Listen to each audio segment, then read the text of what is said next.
다니엘 5장, 벨사살 왕이 신하들 1000명을 위해 큰 잔치를 열고 그 1000명 앞에서 술을 마셨습니다. 벨사살이 술을 마시다가 자기 아버지 느부갓네살이 예루살렘 성전에서 빼앗아 온 금그릇과 은그릇을 가져오라고 명령했습니다. 왕과 귀족들과 왕비들과 후궁들과 함께 그곳으로 술을 마시기 위해서였습니다. 예루살렘 하나님의 성전에서 빼앗아 온 금그릇을 가져오자 왕과 귀족들과 왕비들과 후궁들은 그곳으로 술을 마셨습니다. 그들은 술을 마시면서 금, 은, 쇠, 청동나무, 돌로 만든 신들을 찬양했습니다. 그때 사람의 손가락이 나타나서 왕궁초대 맞은편 석고로 된 흰 벽에 글을 쓰기 시작했습니다. 왕은 그 손가락이 글 쓰는 것을 똑똑히 보았습니다. 그러자 왕은 즐거워하던 얼굴색이 창백해지고 마음이 두렵고 고통스러웠으며 다리에 힘이 빠져 후들거리고 무릎이 부딪히도록 벌벌 떨었습니다. 왕은 큰 소리로 마법사와 주술사와 바벨론 점성술사와 점쟁이들을 불렀습니다. 왕은 바벨론의 지혜자들에게 말했습니다. 누구든지 이 글을 읽고 그 뜻을 내게 말해주는 사람에게 자주색 옷을 입히고 목에 금목걸이를 달게 할 것이다. 또한 이 나라에서 세 번째 높은 사람이 되게 할 것이다. 그래서 왕궁의 지혜자들이 모두 들어왔습니다. 그러나 그들은 그 글을 읽지 못했고 왕에게 그 뜻을 알려주지도 못했습니다. 그러자 벨사살 왕은 마음이 더욱 두렵고 답답해 얼굴색이 점점 더 창백해졌습니다. 귀족들도 모두 놀랐습니다. 왕과 귀족들의 말을 듣고 왕의 어머니가 잔치가 벌어진 곳에 들어와 말했습니다. 왕이여, 만수무강하소서. 두려워하지 마십시오. 걱정할 것 없습니다. 왕의 나라에 거룩한 신들의 영을 가진 사람이 있습니다. 왕의 아버지가 왕이던 시절에 그는 신들의 지혜와 같은 똑똑함과 통찰력과 지혜가 있다고 알려진 사람입니다. 왕의 아버지이신 느부갓네살 왕은 그 사람을 마법사, 주술사, 바벨론 점성술사, 점쟁이들 가운데 으뜸되는 자리에 세우셨습니다. 부왕께서는 그 사람 다니엘을 벨드사살이라고 부르셨습니다. 그는 뛰어난 영과 지식과 분별력을 가져서 꿈을 풀고 숨겨진 비밀을 밝히고 어려운 문제를 해결하는 능력이 있었습니다. 이제 다니엘을 부르십시오. 그가 그 글의 뜻을 알려줄 것입니다. 그래서 다니엘이 왕 앞에 불려갔습니다. 그러자 왕이 다니엘에게 말했습니다. 내가 내 부왕께서 유다에서 포로로 잡아온 유다 사람 다니엘이냐? 내게는 신들의 영이 있고 똑똑함과 통찰력과 뛰어난 지혜가 있다고 하더구나. 내가 지혜자들과 주술사들을 불러서 이 글을 읽고 그 뜻을 말하라고 했지만 그들이 그 뜻을 해석하지 못했다. 나는 내가 뜻을 알아내고 어려운 문제를 푸는 데 능력이 있다고 들었다. 만약 내가 이 글을 읽고 그 뜻을 내게 알려주면 너는 자주색 옷을 입고 목에 금목걸이를 두를 것이며 또한 이 나라에서 세 번째 높은 벼슬자리에 오를 것이다. 그러자 다니엘이 왕께 말했습니다. 선물은 거두시고 상은 다른 사람에게나 주십시오. 어쨌든지 왕에게 나타난 이 글을 읽고 왕께 그 뜻을 알려드리겠습니다. 왕이여, 높고 높으신 하나님께서 왕의 아버지 느부갓네살에게 나라를 주시고 큰 권력과 영광과 위엄을 주셨습니다.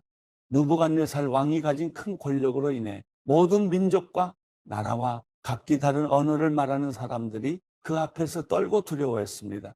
그 왕은 죽이고 싶은 사람은 죽이고 살리고 싶은 사람은 살리며 명예를 높이고 싶은 사람은 높이고 낮추고 싶은 사람은 낮췄습니다.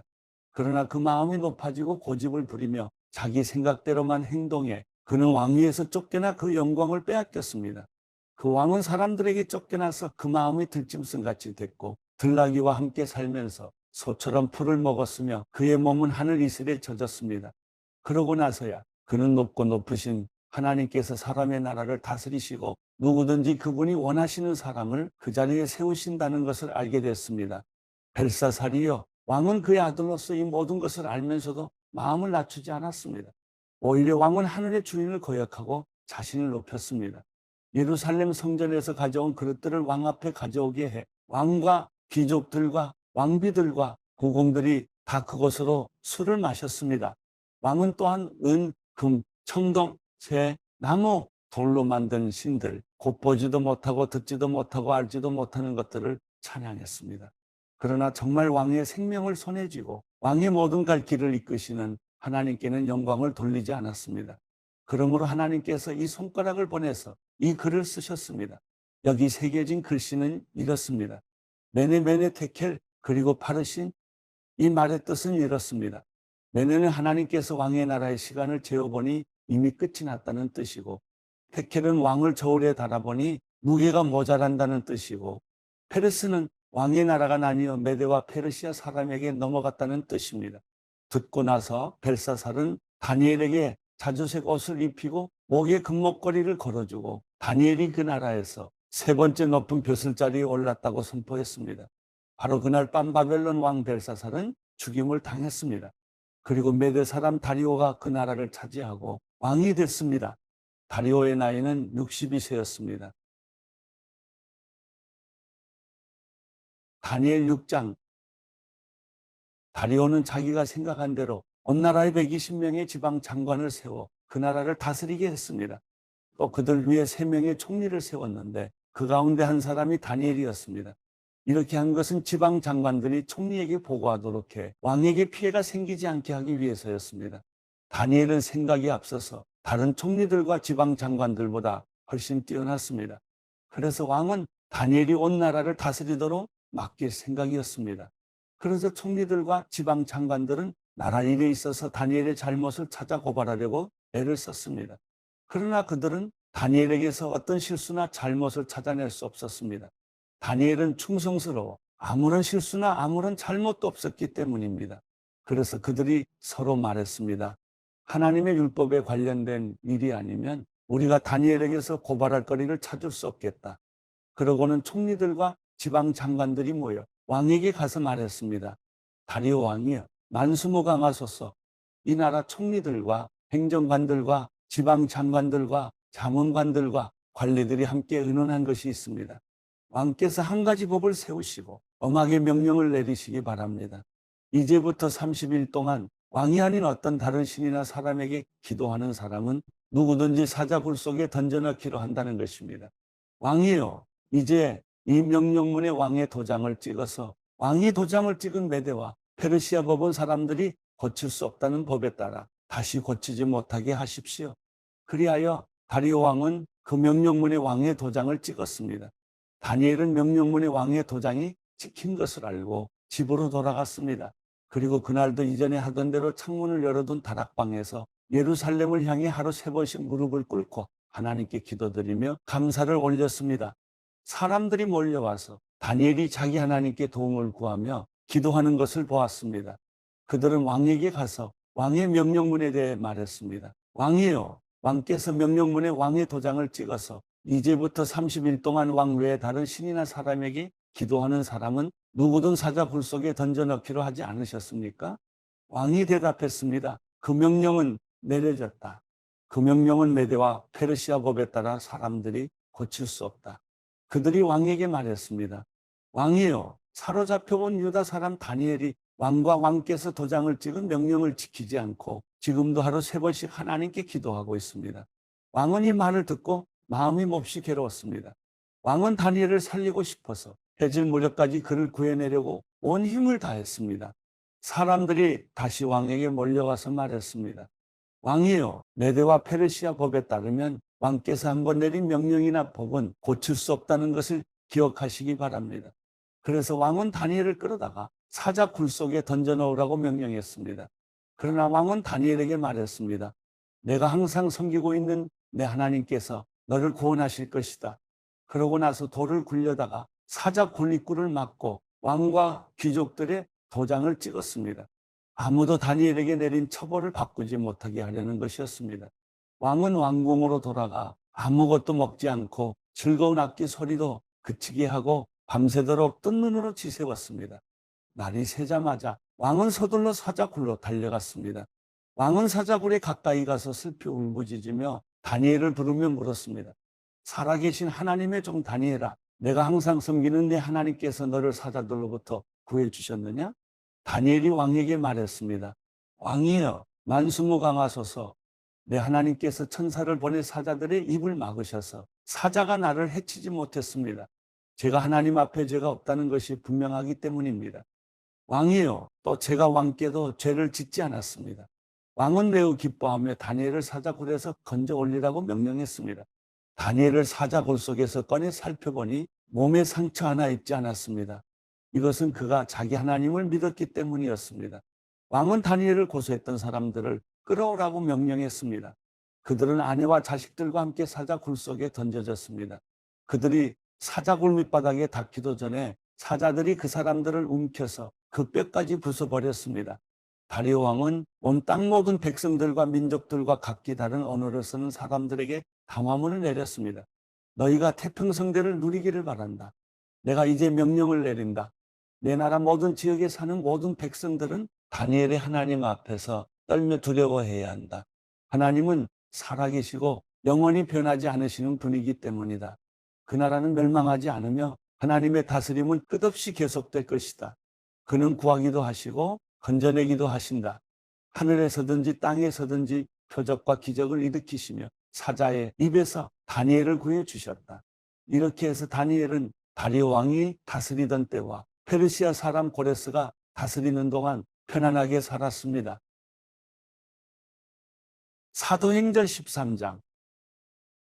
안디옥 교회에는 예언자들과 교사들이 있었습니다.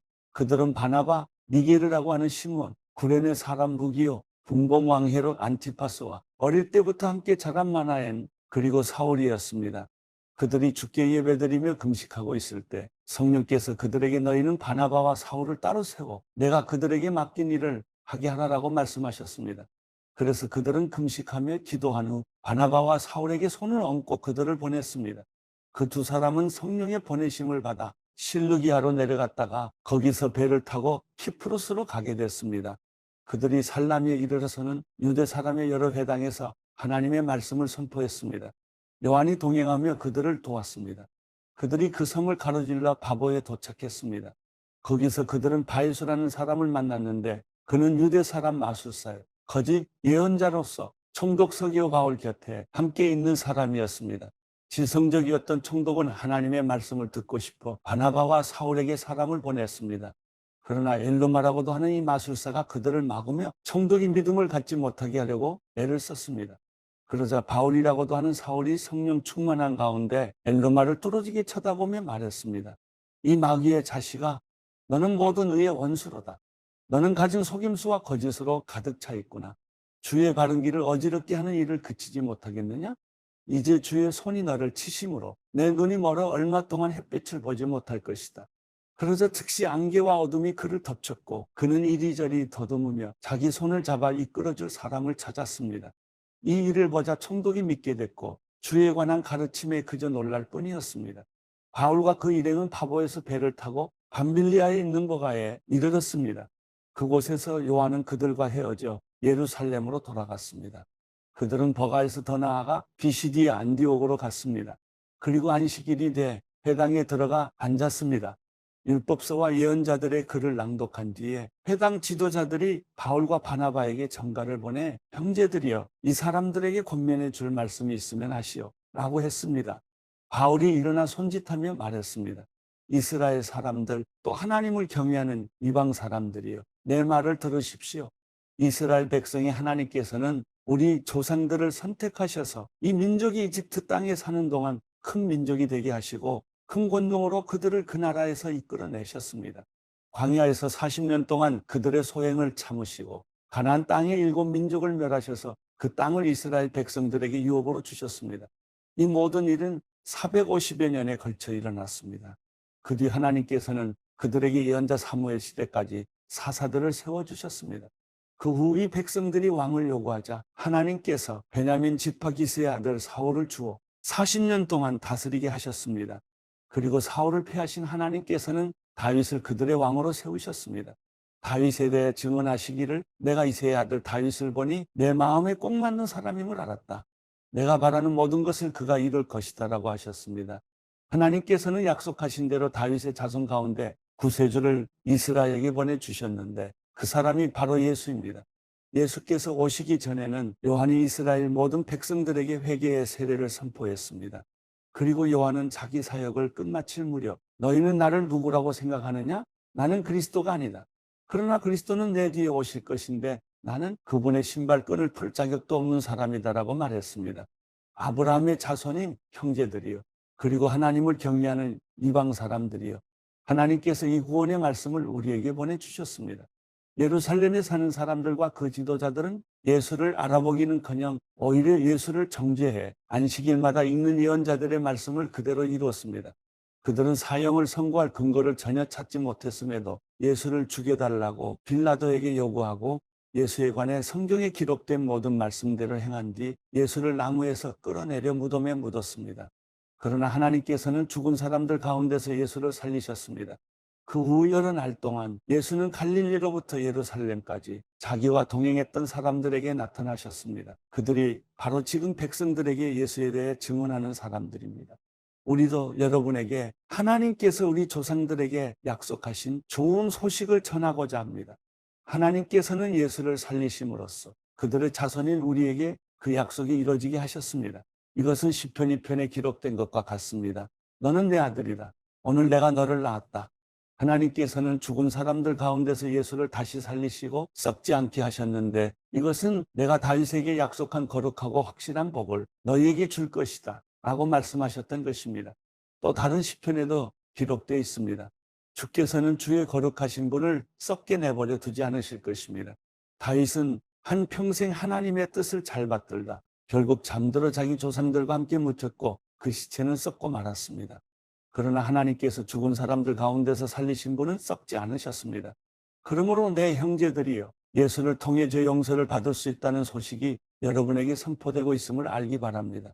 여러분이 모세의 율법으로는 의롭게 될 수 없었던 모든 것에서도 예수를 믿는 사람은 누구나 의롭다고 인정을 받게 되는 것입니다. 그러므로 예언자들이 말한 것이 여러분에게 일어나지 않도록 조심하십시오. 보라, 너희 비웃는 사람들아, 너희는 놀라고 망하라. 내가 너희 시대에 한 가지 일을 행하겠다. 누군가 그 일을 너희에게 전해준다 해도 너희가 믿지 않을 것이다. 바울과 바나바가 회당에서 나오는데 사람들이 그들에게 다음 안식일에도 이 말씀을 좀 더 해달라며 부탁했습니다. 집회가 다 끝난 후 많은 유대 사람들과 유대교로 개종한 경건한 사람들이 바울과 바나바를 따라왔습니다.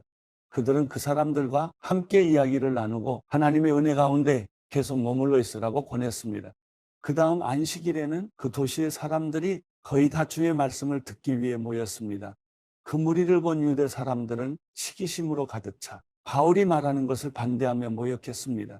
그때 바울과 바나바가 그들에게 담대하게 대답했습니다. 우리는 하나님의 말씀을 여러분에게 먼저 전하지 않을 수 없었습니다. 그런데도 여러분은 그 말씀을 거절하고 영원한 생명을 얻기에 합당치 못한 사람이라고 스스로 판단하고 있습니다. 그렇기 때문에 우리는 이제 이방 사람들에게 눈을 돌립니다. 이것이 바로 주께서 우리에게 하신 명령이기 때문입니다. 내가 너를 이방 사람들의 빛으로 삼았으니 이는 내가 땅끝까지 구원을 이루게 하려는 것이다. 이 말을 들은 이방 사람들은 기뻐하며 주의 말씀을 찬양했습니다. 그리고 영원한 생명을 얻도록 선택된 사람들은 모두 믿게 됐습니다. 그리하여 주의 말씀이 그 지방 전체에 들어 퍼졌습니다. 그러나 유대 사람들은 경건한 기부인들과 그 도시의 지도자들을 선동해 바울과 바나바를 핍박하게 했고 결국 그 지방에서 그들을 강제로 내쫓았습니다. 그러자 바울과 바나바는 발에 붙어 있던 먼지를 그들을 향해 떨어버리고 이고니온으로 갔습니다. 제자들은 기쁨과 성령으로 충만했습니다.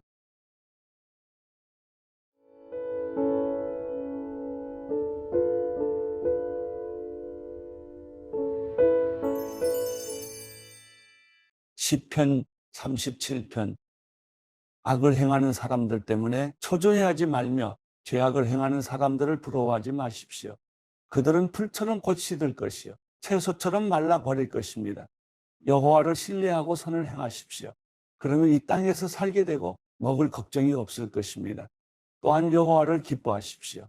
그러면 그분이 당신 마음의 소원을 이루어 주실 것입니다. 당신의 길을 여호와께 맡기십시오. 또 그분을 신뢰하십시오. 그러면 그분이 이루어 주실 것입니다. 그분이 당신의 의를 빛나게 하시고 당신의 의를 한낮처럼 밝히실 것입니다. 여호와 안에서 잠잠히 그분을 참고 기다리십시오. 일이 잘 돼가는 사람들, 곧 악한 짓을 하는 사람들이 있다고 초조해하지 마십시오. 화를 그치고 분노를 참아내십시오. 초조해하지 마십시오. 그렇게 하면 악으로 치달을 뿐입니다. 악을 행하는 사람은 사라지고 여호와를 바라는 사람들은 이 땅을 유산으로 얻을 것입니다. 얼마 후면 악인들이 더 이상 없을 것이니 아무리 눈 씻고 찾아봐도 없을 것입니다. 그러나 온유한 사람들은 땅을 유산으로 얻을 것이고 큰 평화를 누리며 기뻐할 것입니다. 악인들이 의인들에게 음모를 꾸미고 이를 갈고 있습니다. 여호와께서는 그들을 보고 비웃으실 것입니다. 그들에게 멸망할 날이 올 줄 그분은 아십니다. 악인들이 칼을 빼고 활을 겨누고 있습니다. 가난하고 궁핍한 사람들을 쓰러뜨리려는 것입니다. 올바른 말을 하는 사람들을 죽이려는 것입니다. 그러나 그들의 칼이 자기 심장을 찌를 것이요 그들의 활이 부러질 것입니다. 한 사람의 의인이 적은 것을 가졌어도 여러 악인들이 많이 가진 것보다 낫습니다. 악인들의 팔은 부러지겠지만 여호와께서는 의인들을 붙들어 주십니다. 여호와께서는 정직한 사람들이 어떻게 살지 아시니 그들의 소유가 영원할 것입니다. 그들은 재앙이 닥칠 때도 수치를 당하지 않고 굶주림이 닥쳐올 때도 배부를 것입니다. 그러나 악인들은 멸망할 것이요 여호와의 원수들은 어린 양의 기름처럼 타버릴 것이니 그들이 연기 속으로 사라질 것입니다. 악인들은 꾸고도 갚지 않지만 의인들은 넉넉하게 베풀어 줍니다. 여호와께서 복 주시는 사람들은 이 땅을 유산으로 얻을 것이요 그분이 저주하시는 사람들은 끊어질 것입니다. 선한 사람의 걸음을 여호와께서 정하시니 그분은 그 길을 기뻐하십니다. 그는 넘어지더라도 아주 엎어지지 않을 것입니다. 여호와께서 그 손으로 붙잡아 주시기 때문입니다. 내가 젊어서나 이렇게 늙어서나 의인이 버림받거나 그 자녀들이 구걸하는 것을 본 일이 없습니다. 그들이 항상 흔쾌히 베풀고 꾸어주니 그 자손이 복을 받습니다. 악에서 돌아서서 선을 행하십시오. 그러면 이 땅에서 영원히 살 것입니다. 여호와께서는 공의를 사랑하시고 그분의 성도들을 저버리지 않으십니다. 그들은 영원히 보호받으나 악인들의 후손은 끊어질 것입니다. 의인들은 땅을 유산으로 받고 거기서 영원히 살 것입니다. 의인들은 입으로 지혜를 말하고 혀로는 공의를 말합니다. 하나님의 법이 그 마음에 있으니 그의 발이 미끄러지는 일이 없습니다. 악인들이 의인들을 죽이려고 노려봅니다. 그러나 여호와께서는 의인들을 그 손에 버려두지 않으시고 심판을 받을 때 유죄를 선고하지 않으십니다. 여호와를 바라고 그 길을 지키십시오. 그분이 당신을 높여 땅을 상속하게 하실 것입니다. 악인이 끊어지는 것을 당신이 보게 될 것입니다. 내가 악인의 세력이 커져 그 본토에 심긴 푸른 나무처럼 번성하는 것을 보았지만 그는 곧 사라져 없어졌습니다. 내가 그를 찾아봤지만 찾을 수 없었습니다. 온전한 사람들을 주목하십시오. 정직한 사람들을 지켜보십시오. 그런 사람들의 마지막은 평안할 것입니다. 그러나 죄인들은 모두 멸망할 것이며 악인들은 결국 끊어질 것입니다. 의인들의 구원은 여호와께로부터 옵니다. 그분은 고통당할 때 그들의 힘이십니다. 여호와께서 그들을 돕고 건져내실 것이며 그들을 악인들에게서 건져 구원하실 것입니다. 이는 그들이 주를 믿기 때문입니다.